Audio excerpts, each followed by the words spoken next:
أعوذ بالله من الشيطان الرجيم. والفجر وليال عشر والشفع والوتر والليل إذا يسر هل في ذلك قسم لذي حجر ألم تر كيف فعل ربك بعاد إرم ذات العماد التي لم يخلق مثلها في البلاد وثمود الذين جابوا الصخر بالواد وفرعون ذي الأوتاد الذين طغوا في البلاد فأكثروا فيها الفساد فصب عليهم ربك سوط عذاب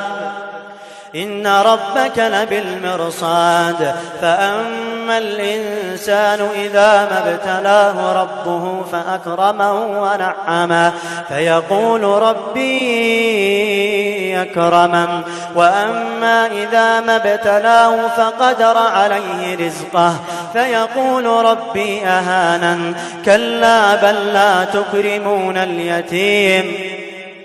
ولا تحاضون على طعام المسكين وتأكلون التراث أكلا لما وتحبون المال حبا جما كلا إذا دكت الأرض دكا دكا وجاء ربك والملك صفا صفا وجيء يومئذ بجهنم يومئذ يتذكر الإنسان وأنى له الذكرى يقول يا ليتني قدمت لحياتي فيومئذ لا يعذب عذابه أحد ولا يوثق وثاقه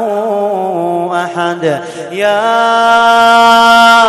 أيتها النفس المطمئنة ارجعي إلى ربك راضية مرضية فادخلي في عبادي وادخلي جنتي.